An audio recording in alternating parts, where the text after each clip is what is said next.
Body guard ಆಗಿರ್ತೀನಿ. ಈಗ ನನ್ನ ಯಾವಾಗ್ಲೂ ನನ್ನ ಜೊತೆ ಇಟ್ಕೊಂಡಿರ್ತೀನಿ. ಯಾರಾದ್ರೂ ಬಂದ್ರೆ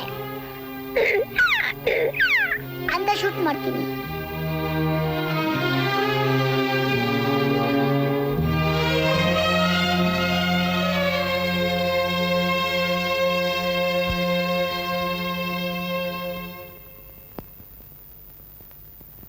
ನೋಡಪ್ಪ, ನಡೆದಿದ್ದನ್ನು ನೆನೆಸ್ಕೊಂಡು ಕಣ್ಣೀರು ಸುರಿಸ್ತಾ ಇದ್ರೆ ಸತ್ತವ್ರು ಎದ್ದು ಬರ್ತಾರೇನಪ್ಪ. ಬೆಳಗ್ಗಿಂದ ಏನೂ ತಿಂದಿಲ್ಲ. ಹೇಳಪ್ಪ, ಏನಾದರೂ ಒಂಚೂರು ತಿನ್ನು. ಬೇಡಮ್ಮ, ನನಗೆ ಹಸಿವಿಲ್ಲ. ಸುಮ್ಮನೆ ನಮ್ಮಿಂದ ನಿಮ್ಗೆ ಯಾಕೆ ತೊಂದರೆ? ನೀವು ನಿಮ್ಮ ಮನೆಗೆ ಹೋಗ್ಬೋದಲ್ಲ. ಏನಪ್ಪ ಹೇಳಿದೆ? ನಾನು ಮನೆಗೆ ಹೋಗ್ಬೇಕಾ? ಆವತ್ತು ನೀನೇ ಹೇಳಿದೆ ನಾನೇ ನಿನ್ನ ಮಗ ಅಂತ. ಮಗನ ಮನೆಯಲ್ಲಿ ತಾಯಿ ಕೆಲಸ ಮಾಡೋದ್ರಲ್ಲಿ ತಪ್ಪೇನಿದೆಯಪ್ಪ? ಇನ್ಮೇಲೆ ಇದೇ ನನ್ನ ಮನೆ. ಮಾಡ್ತೀನಿ ನನ್ನ ಮೊಮ್ಮಗಳು. ಡ್ಯಾಡಿ, ಡ್ಯಾಡಿ, ಅಜ್ಜಿ ಹೇಳ್ತಿದ್ರು ಯಾವತ್ತು ಏನೇ ಕಷ್ಟ ಬಂದ್ರು ಧೈರ್ಯದಿಂದ ಎದುರಿಸ್ಬೇಕು, ಅಳ್ಕೂಡ್ದು ಅಂತ. ಅಳ್ಬೇಡಿ ಡ್ಯಾಡಿ.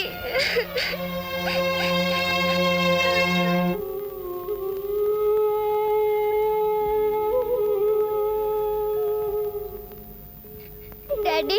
ಏನಮ್ಮ? ಸುಭಾಷ್ ಇಲ್ದೆ ನಂಗೆ ಸ್ಕೂಲ್ಗೆ ಹೋಗೋಕೆ ಮನ್ಸ್ ಬರ್ತಾ ಇಲ್ಲ ಡ್ಯಾಡಿ. ಏನೇ ಬಂದ್ರು ಧೈರ್ಯದಿಂದ ಎದುರಿಸ್ಬೇಕು ಅಂತ ನೀನೇ ಅಲ್ವಮ್ಮ ನನಗೆ ಹೇಳಿದ್ದು. ನೋಡು, ಸ್ಕೂಲ್ಗೆ ಹೋಗಲ್ಲ ಅಂತ ಹೇಳಬಾರ್ದು. ಮಧ್ಯಾಹ್ನ ಊಟ ಚಿನ್ನಮ್ಮ ತರ್ತಾಳೆ. ಸ್ಕೂಲ್ಗೆ ಹೋಗು, ಹೋಗು.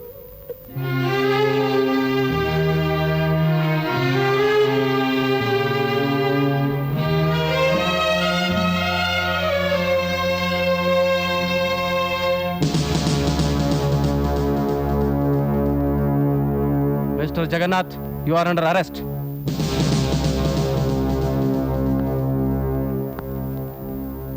ಕಾರಣ? ನಿನ್ನೆ ರಾತ್ರಿ ಖೈದಿ ತ್ಯಾಗರಾಜ್ನ ಸೆಲ್ಲೊಳಗೆ ಹೊಡೆದು ಸಾಯಿಸಿದ್ಕೆ. ಯೋರ್ ಆನರ್, ಜಗನ್ನಾಥ್ಗಿದ್ದ ರೋಷ ನೋವಿನಿಂದ ಖೈದಿ ತ್ಯಾಗರಾಜ್ ಹೊಡೆದಿದ್ದೇನೋ ನಿಜ. ಅದರಿಂದಲೇ ಅವನು ಸತ್ತಿದ್ದಾನೆ ಅನ್ನೋದನ್ನ ನಂಬೋದಕ್ಕೆ ಸಾಧ್ಯವಿಲ್ಲ. ಅಂದಮೇಲೆ ಇದರಲ್ಲಿ ಯಾವುದೋ ಕಾಣದ ಕೈ ಪಿತೂರಿ ಇದೆ. ರಾತ್ರಿ 10 ಗಂಟೆಗೆ ಜಗನ್ನಾಥ್ ರೌಂಡ್ಸ್ ಹೋದಾಗ ಖೈದಿ ತ್ಯಾಗರಾಜ್ ಚೆನ್ನಾಗೇ ಇದ್ದ. ರಾತ್ರಿ ಊಟನೂ ಮಾಡಿದಾನೆ ಅಂತ ವಾರ್ಡನ್ ನಾರಾಯಣ್ ಹೇಳಿದ್ದಾರೆ. ಅದು ಅಲ್ಲದೆ ಜಗನ್ನಾಥ್ ಒಬ್ಬ ನಿಷ್ಠಾವಂತ ಅಧಿಕಾರಿ. ಅವರು ಜೈಲ್ನ ದೇವರ ಗುಡಿ ಅಂತ ತಿಳ್ಕೊಂಡಿದ್ದಾರೆ. ಖೈದಿಗಳನ್ನ ತನ್ನ ಮಕ್ಕಳ ಹಾಗೆ ಕಾಪಾಡ್ತಿದ್ರು ಅಂತ ಮೇಲಧಿಕಾರಿಗಳ ಪ್ರಶಂಸೆಗೆ ಪಾತ್ರರಾದವರು. ಇವ್ರು ಹೊಡೆದಕ್ಕೆ ಆತ ಸತ್ತ ಅಂತ ಪಬ್ಲಿಕ್ ಪ್ರಾಸಿಕ್ಯೂಟರ್ ವಾದ ಮಾಡೋದನ್ನ ನಂಬಕ್ ಸಾಧ್ಯವೇ ಇಲ್ಲ. ಯಾಕೆ ಸಾಧ್ಯ ಇಲ್ಲ?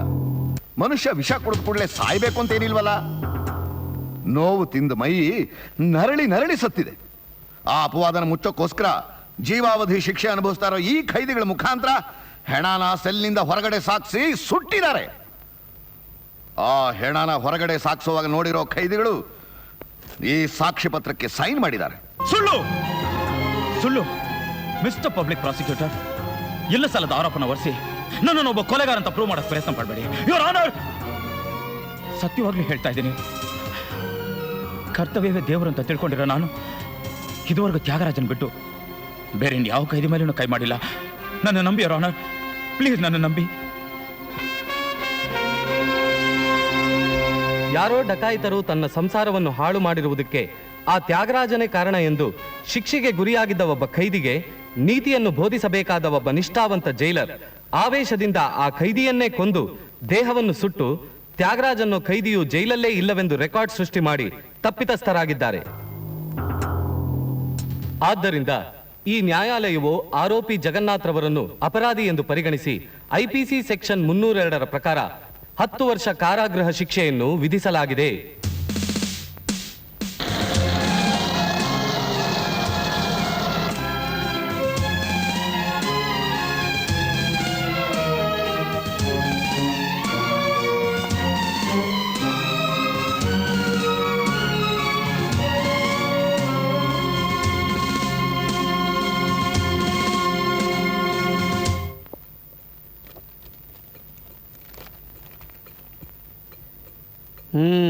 ಏನ್ ನಿನ್ನ ಹೆಸರು?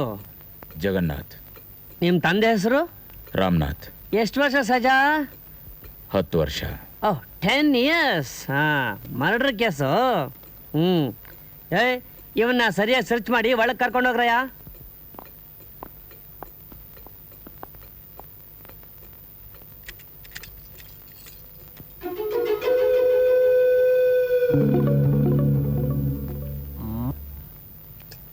Srinatha, yes sir.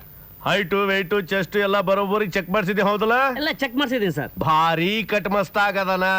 ಸೆಕ್ಯೂರಿಟಿ ಬಂದೋಬಸ್ತ್ ಆಗಿರ್ಬೇಕು. ನಮ್ಮ ತ್ಯಾಗರಾಜ್ಗೆ ಹಾಕಿತ್ತಲ್ಲ ಅದಾ ತುರಂಗಕ್ಕೆ ಒಯ್ದು ಇವನ್ನ ಹಾಕು. Okay sir. ಏ ಮಗನ, Yes, sir. ಮಾಜಿ ಅಂತ ಹಂಗ ಸೀದಾ ಕರ್ಕೊಂಡು ಹೊಂಟೇನ. ಹಂಗ ಹೋಗುವಾಗ ತಟ್ಟಿ ಲೋಟ ಚೆರ್ಗಿ ಬೆಡ್ಶೀಟು ಕೊಡ್ಸಿ ಹಂಗ ಕರ್ದೋಯ್ ಮಗನ. ಕರ್ಕೊಂಬರ್ರಯ್ಯ.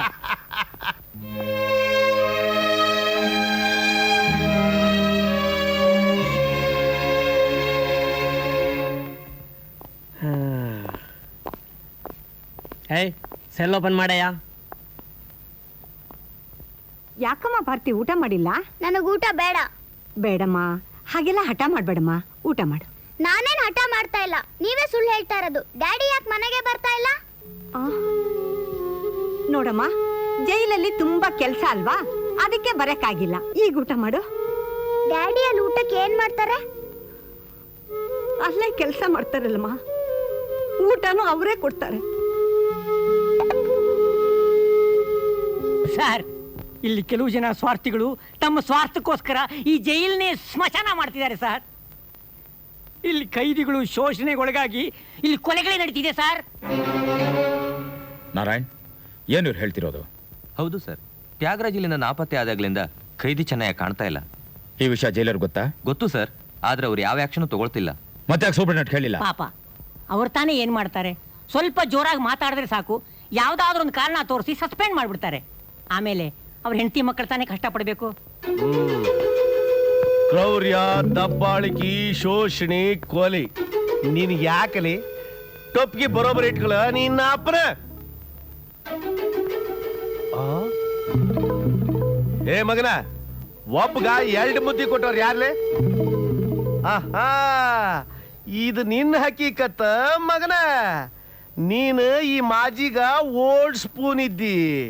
ಸ್ಪೂನ್ ಅಂದ್ರ ಅರ್ಥ ಆತಲ್ಲ, ಚಮಚ. ಚಮಚ. ರೇ ಶ್ರೀನಾಥ್ರ, ಎಸ್ ಸರ್. ತರ್ರಿಲೆ. ಇಲ್ಲೇ ಶುರು ಹಚ್ತೀರಿ? Shut up! Yes sir. ಏನ್ ಮಾಡ್ತಿದ್ದೀರಿ ಸರ? ಪನ್ನೀರ್ ಅಭಿಷೇಕ ಮಾಡ್ಲಿಕ್ಕೆ ಹತ್ತಿರ್ರಿ. ಇವ್ರನ್ನ ಡಾಕ್ಟರ್ ಹತ್ರ ಕೊಯ್ದು ಕುಡ್ದಾರಂತ ಸರ್ಟಿಫಿಕೇಟ್ ಮಾಡಿಸ್ರಿ. ಕೈದಿಗಳು ಉಣ್ಣೋ ಹೊತ್ತಾಗ ಇವ ಡ್ರಿಂಕ್ ಸಪ್ಲೈ ಮಾಡ್ತಿದ್ದ ಅಂತ ಹೇಳಿ ಅಲಿಗೇಷನ್ ಫೈಲ್ ಮಾಡಿ ಇವನ್ನ ಸಸ್ಪೆಂಡ್ ಮಾಡ. Yes sir. ಪವಿತ್ರವಾದ ಈ ದೇಗುಲನ ಅಪವಿತ್ರ ಮಾಡ್ತಿದ್ಯಾ? ಈ ಕರ್ಮ ನಿನ್ನ ಸುಮ್ಮನೆ ಬಿಡಲ್ಲ. ನಮ್ ಹಣೆ ಬರ ಹಂಗಿರ್ಲಿ, ಈಗ ನಿಮ್ ಹಣೆ ಬರ ನೋಡ್ಕೊಲ್ಲ ಮಾಜಿ. ಅಂದ್ ಗಿಣಿಗೆ ಹೇಳ್ದಂಗ್ ಹೇಳದ್ನ, ಕೈದಿಗಳು ಕೂಡ ಕುಂತ್ ಉಣ್ಬ್ಯಾಡ್ರಿ ಅಂತ. ಆದ್ರಿಂದ ಪರ್ಮನೆಂಟ್ ಆಗಿ ಕೈದಿಗಳು ಮಾಡಿದ ಮುದ್ದೆನ ತಿನ್ನಂಗಾತಲ್ರಿ ನಿಮ್ಮ ಬಾಳೆವು. ಮಾಡಿದ್ದುಣ್ಣು ಮಾರಾಯ. ಕಲಿಗಾಲ್ರಿ ಯಪ್ಪ, ಕಲಿಗಾಲ. ಕಲಿಗಾಲ್ರಿ ಯಪ್ಪ. ಶ್ರೀನಾಥ, ಈ ಸ್ಪೂನ್ಗೂ ಇಲ್ಲ ಡ್ಯೂಟಿ ಏನ? ಹೌದ್ರಿ, ಇವ ಬಹಳ ರಿಕ್ವೆಸ್ಟ್ ಮಾಡ್ಕೊಂಡು ಈ ಬ್ಲಾಕ್ ಡ್ಯೂಟಿ ಹಾಕಿಸ್ಕೊಂಡಿದ್ದಾನ್ರಿ. ಓಹೋ, ಹಂಗ ಮಾಜಿ ಸಾಹೇಬನ್ಗ ಬಾಡಿ ಗಾರ್ಡ್ ಆಗಿ ಡ್ಯೂಟಿ ಮಾಡ್ಲಿಕ್ಕೆ ಹತ್ತಾರೇನು ಮಕ್ಳು? ಒಂದು ನಮೂನಿ ಹಂಗ. ನಾಳೆಯಿಂದ ಕೈದಿಗಳು ಸೌದಿ ಹೊಡಿತಾರಲ್ಲ, ಆ ಟಿಂಬರ್ ಸೆಕ್ಷನ್ಗೆ ಹಾಕ ಮಗನ. Yes sir. ತಿಳಿತಾನ ಮಗನ, ನಾಳೆಯಿಂದ ನಿನ್ ಡ್ಯೂಟಿ ಅಲ್ಲಿ. ರೇ ಶ್ರೀನಾಥ, ಬರ್ರಿ. ಬಂದೆ ರೀ ಅಪ್ಪ, ಬಂದೆ.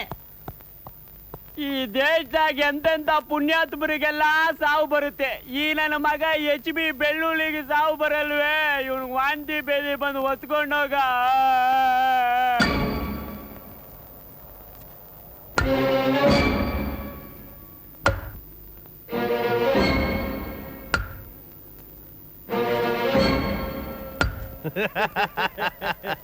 ಶ್ರೀನಾಥ್ರ, ಸರ ಮಚ್ಚಿಲೆ ಹೊಡೆದು ಸಾಯಿಸ್ದಂಗಲ್ರಿ, ಕಟ್ಗಿ ಹೊಡೆದು 2 ತುಂಡು ಮಾಡೋದು.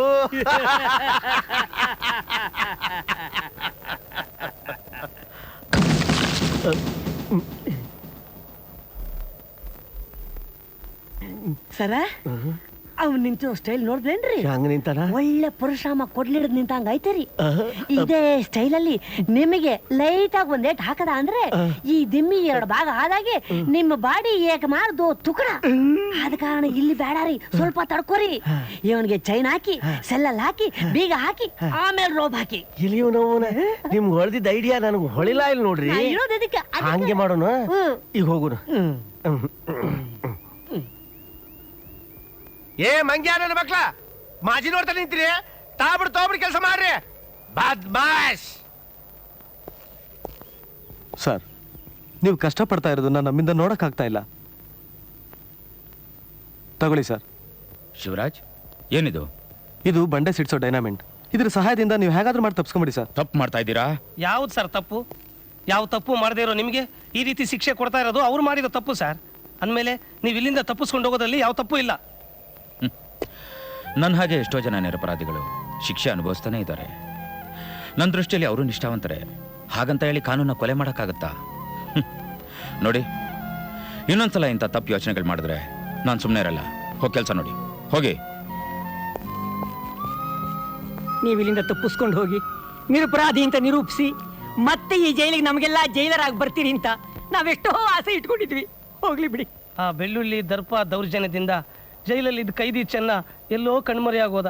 ಒಂದಲ್ಲ ಒಂದಿನ ನಮಗೂ ಆ ಪರಿಸ್ಥಿತಿ ಬರುತ್ತೆ ಸರ್. ಸರ್, ಇದು ಹೀಗೆ ನಡೀತಾ ಇದ್ರೆ ಇನ್ಮೇಲೆ ಇದು ಕೈದಿಗೆ ಕಾರಾಗೃಹ ಅಲ್ಲ ಸರ್, ಶವಾಗಾರ.